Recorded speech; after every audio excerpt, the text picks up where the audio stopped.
My Alice and I have been married for over 30 years, Yeah. and at least once a week she'll look at me and go, "What?"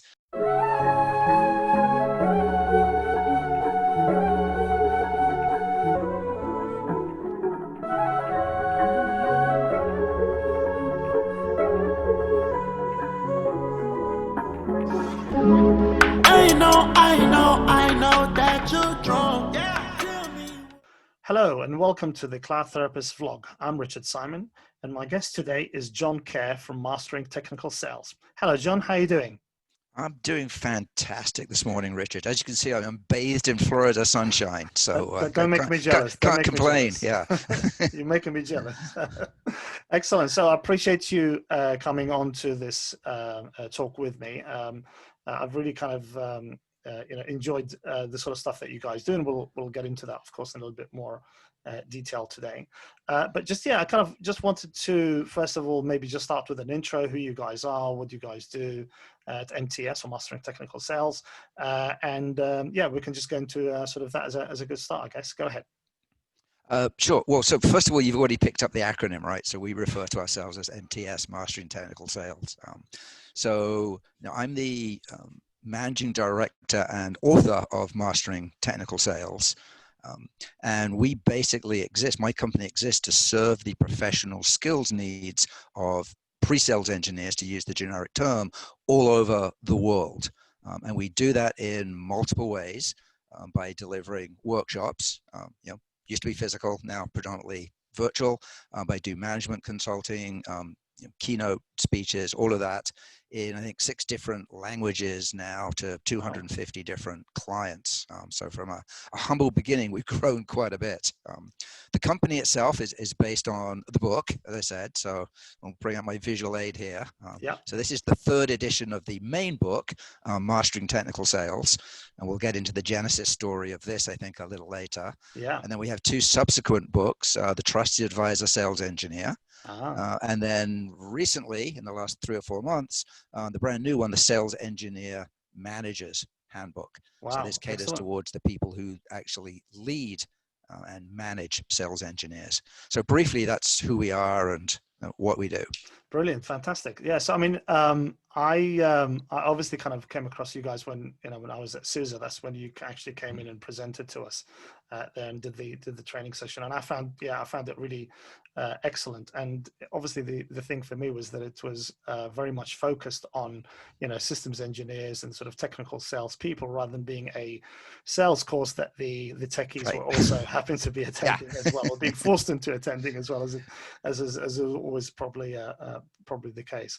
So excellent. So, and I also did notice, and Little Birdie from LinkedIn told me recently that you're actually celebrating 13 years at MTS. Is that correct? Oh, probably 13 years full-time and a number of years prior to that as part-time. But yes, that's how long correct. have you actually kind of in total been then? Well, so the very first book came out in 2001. Right. So we're pushing 20 years for the first edition. Yeah. And then for a number of years after that, I kind of did it part-time. So I had real corporate jobs as well. So I did a few classes with my employer's permission. And then, gosh, whatever it was, 12, 14 years ago, whatever, pretty much went full-time and been building up the company ever since. Right. Excellent. Okay. So kind of just wanted to ask you a little bit about, and again, maybe for the for the viewers, kind of just get into a little bit more of the sort of the basics of it. And so, what is kind of technical sales, and kind of list some of the maybe sort of titles that you've heard of, that you've come across when you've kind of done training. What's kind of the definition of that? Sure. Well, so 2 parts to that question, I guess. So what is technical sales?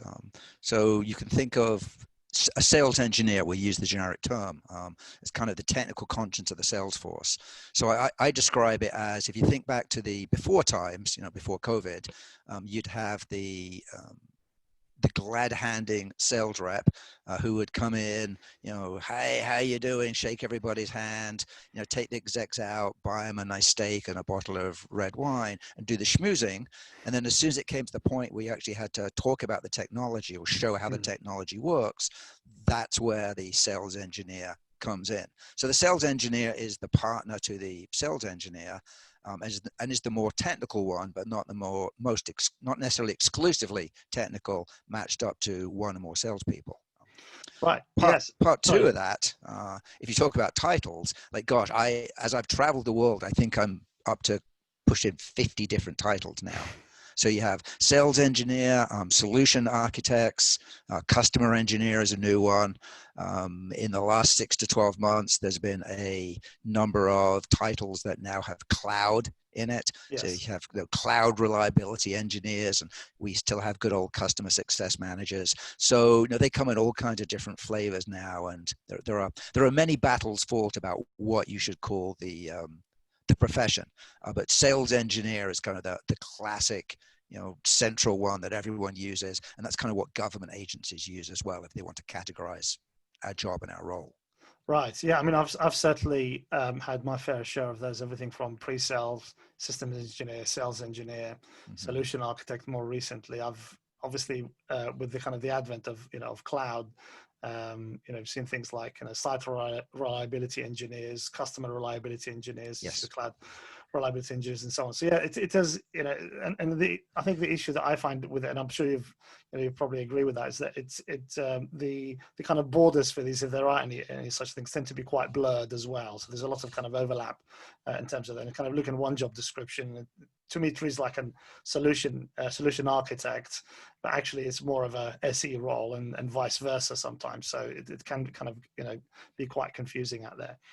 So I kind of just want to understand a little bit more about why did you guys kind of choose technical sales? Why MTS? Sort of give me a general summary of that. Oh, sure. Well, so to date myself, my very first job as a sales engineer was in 1984. Right. So, gosh, yes. You're supposed to say you don't look that old. Like you missed your cue there. That wasn't in the script. Okay, sorry. And so I rose up the ranks. So I started off as an individual contributor, as I like to say, up in my hotel room at 4 o'clock in the morning, trying to get my demo to work, and the rep was in the room next to me, fast asleep, because that's the way it works. Of course, yeah. All the way up to being a VP of a close to 200-person technical sales organization.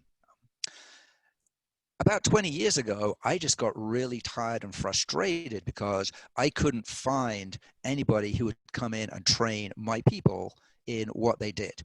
So we could sit in the back of sales training, right? Or we could go to Toastmasters, we could do negotiation training, even some basic presentation training. There was nothing out there that focused solely on the role of the SE. So I'm sitting in, I think, my 5th sales process training in my career, like solution selling or something like that. And it's a week-long training. So it's Friday lunchtime. My brain is numb, my butt is numb, and I've just about had it. And I turned to this lady sitting next to me, who is one of my managers, one of my directs. I said, why are we here? It's 5 days of training. Only a day and a half of it is relevant to us, and we can absorb it 3 times faster than all these dumbass salespeople. She turns around and looks at me and says, well, if you're so smart, why don't you write a book about it? And that, Richard, is how it all got started. Right. So then I, at the end of the day, I retired to the bar, because that's what good sales engineers do, with Aaron Bolig, my co-author. And we sketched out exactly what should be in the book. It took us about a year to write it, find a publisher, get it published, and get it out there. And that was how it all got started. And so was it sheer frustration? Right. And was it easy to actually get it published? I mean, I'm curious about that sort of process, because I'm sure kind of coming up to a publisher and saying, "Hey, I've got this this really cool book about mastering technical sales," and kind of going, "What is that? And what's an SE?" So I got lucky. And that seems to be I think a common story of my career, in that in the 90s, I had done some writing. So I had been published in CIO magazine. I had, believe it or not, something in the Wall Street Journal. I'd written articles for soccer magazines. I'd written a few technical articles. So I knew a number of people in the publishing industry who were kind enough to, point me around until I found somebody who said, "Yeah, let's do it."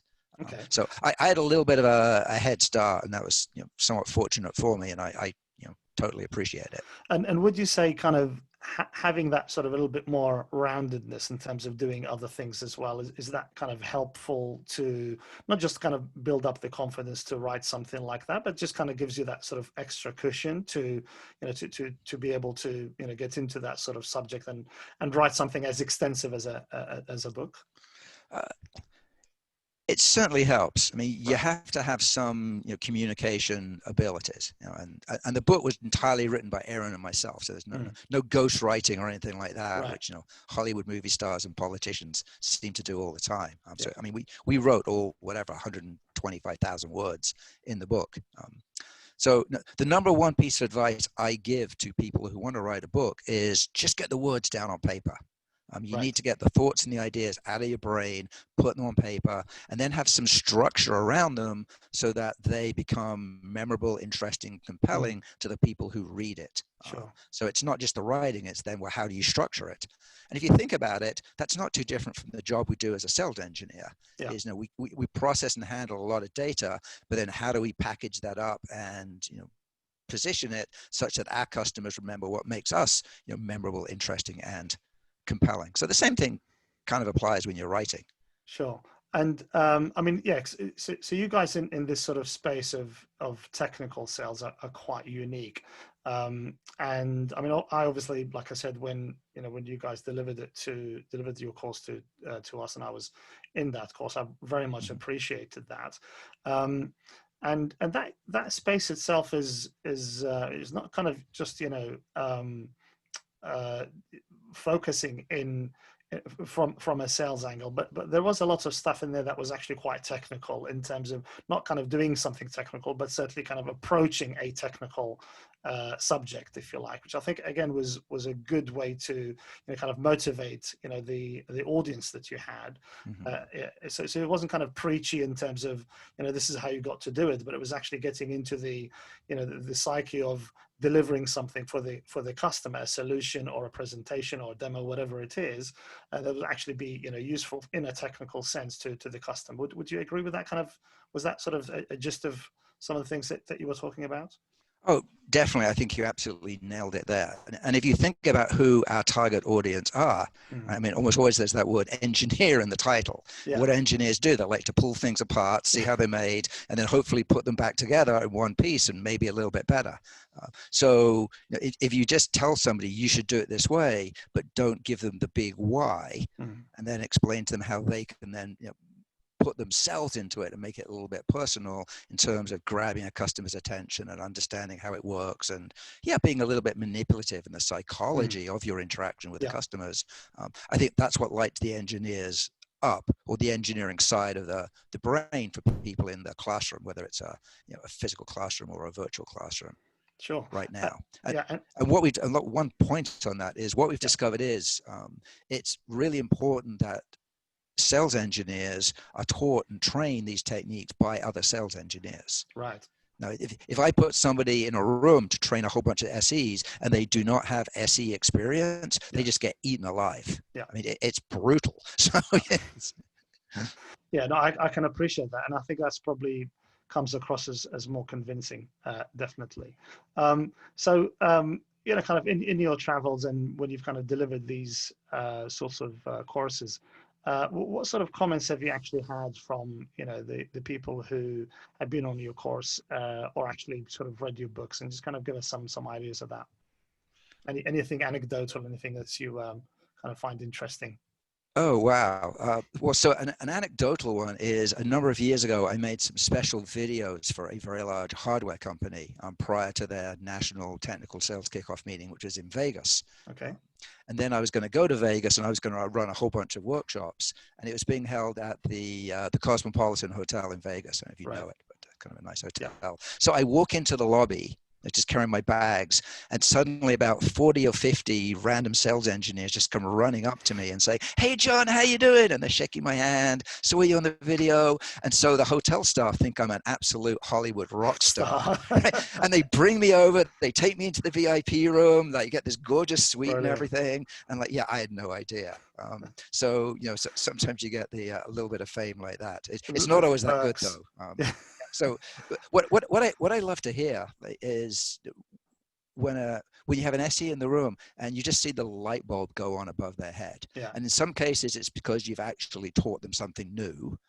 And in other cases, if they're a more seasoned veteran, kind of like yourself, you suddenly understand why you've been doing something that you've done for the last 5 years. Yeah. And once you understand that, you can do it a little better. So seeing that and then having the discussions that go on within the classes, either in a small group setting, because SEs learn from each other, or in a larger group, is fantastic. And there's many classes that I and the other guys and gals run where we almost feel that we should be paying our customers because we probably learn more than they do. So Sure. How good is that?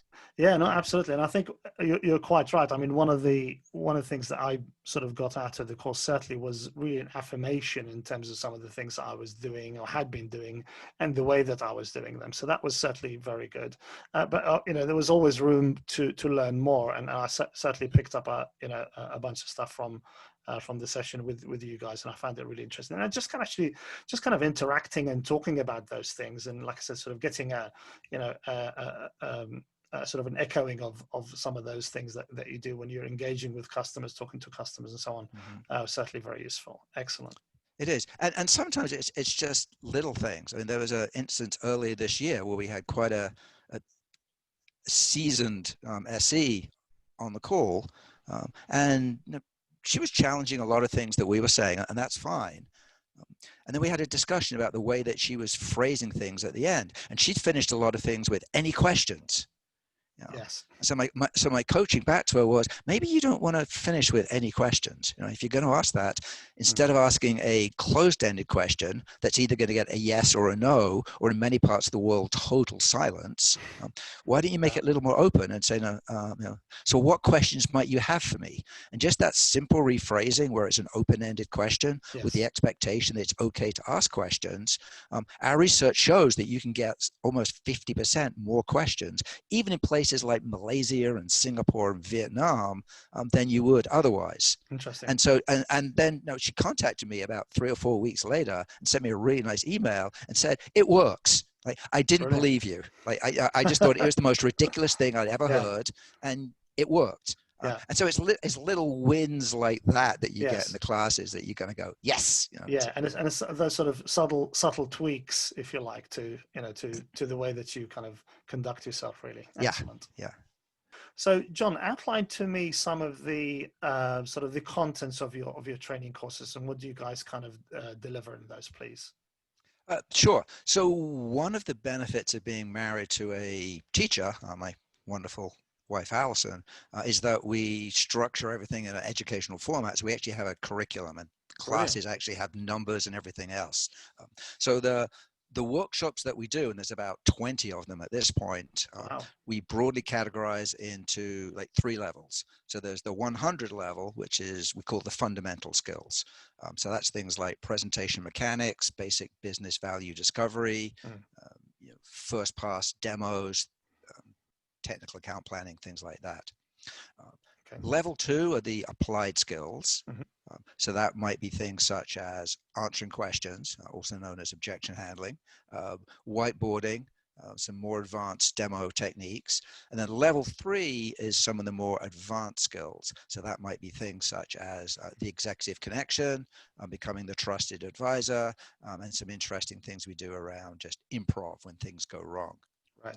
And then layered above that, we actually, and this is pretty unique, we actually provide training to SE leaders. So we have 4 or 5 classes now that are specifically designed for SE leaders that look at purely job-related things. So we don't want to get in trouble with HR. So they're role-related training around feedback techniques for demos and presentations, branding, a value proposition for pre-sales, the metrics to run the business, things like that. So basically anything that is in the book, because the book is structured by task, we've fundamentally monetized it, and we have a module around it. Right. And those we deliver now, as I said, I think in 6 different languages around the world. So we have Japanese, Korean, Mandarin, Spanish, and then jokingly I say English and American. Right? Yes. As you know, they're very different languages. So, Yes. Yes. What's the saying? Two countries divided by the same language, or something like that. yes, yes, yes. Well, you know, my Alison and I have been married for over 30 years, and at least once a week she'll look at me and go, "What?" So yes, there's still that gap. Yeah. Excellent. So so how have you kind of seen that sort of course delivery sort of changed with with the advent of COVID and things like that? Those kind of restrictions. Quite significantly, but maybe not quite as much as people expect. So around Christmas time, I was sitting down with a couple of my senior facilitators. And we were trying to figure out what we wanted to do for 2020. And one of the decisions we made was that we were going to heavily invest in fully virtualizing our core classes. Now, we had been delivering them virtually for a while, but they were, honestly, physical classes that we, back engineered and being able to deliver virtually. So instead, we started from scratch, new slides, everything else, new exercises, incorporated all the fundamentals of virtual learning, and we started building out these classes in January and February. Then lo and behold, March the 11th hits, at least here in the US, everything stops. And at that point, pure serendipity, I had no knowledge of this, we were in a pretty good position because we already had the majority of our core level classes ready to go. Now, the world stopped for about 6 weeks. And our clients just did nothing. And then towards the end of April, business just lit up. And I think companies decided that, hey, we've got all our sales engineers at home. They're working, but maybe they're not working at 100% capacity right now. We want to engage them. So let's give them some additional skills training. So as well as working with our existing client base, we brought on a number of really big customers and trained their global organization in a whole bunch of skills. So this has actually been the best year ever for MTS. And I cite the stat, I think there was 1 week in June, we delivered 21 different classes in 5 languages around the world. Oh, goodness. Wow. From sitting in a bar 20 years ago trying to figure out the book. I mean, not bad. It's humbling. It really is. Absolutely. I mean, who knew? Yeah. Absolutely. But I mean, the content has been, like I said, from what I sort of got from you guys, was excellent. So I'm not really surprised by that. But how is kind of, part of that sort of changes that you said you kind of made, and it wasn't necessarily an anticipation, but it was part of your strategy for 2020 anyway. How is that sort of, was there any elements of that include kind of how do you motivate students, when you're having to do this sort of deliberate, remotely using, web technology and what have you? Obviously, when you're kind of in the classroom, so to speak, you're kind of right in front of them. You got, body language, all the other sort of, things that you can do, but it's slightly harder kind of doing it remotely. So what kind of things did you maybe bring into that to make it, to keep the students sort of motivated and interested? Well, the very first thing we did, it was essentially kind of a massive discovery meeting of all the facilitators, and got them to share best practices. Because even things that work in Japan, don't necessarily work in Australia and so on.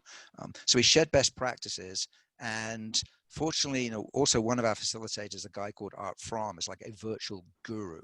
So we took a lot of the lead from Art in terms of how we interject a lot of interactivity, how we incorporate polls, voting, small group exercises, large group exercises, how we call out people and everything else. And we're getting some pretty amazing scores on that.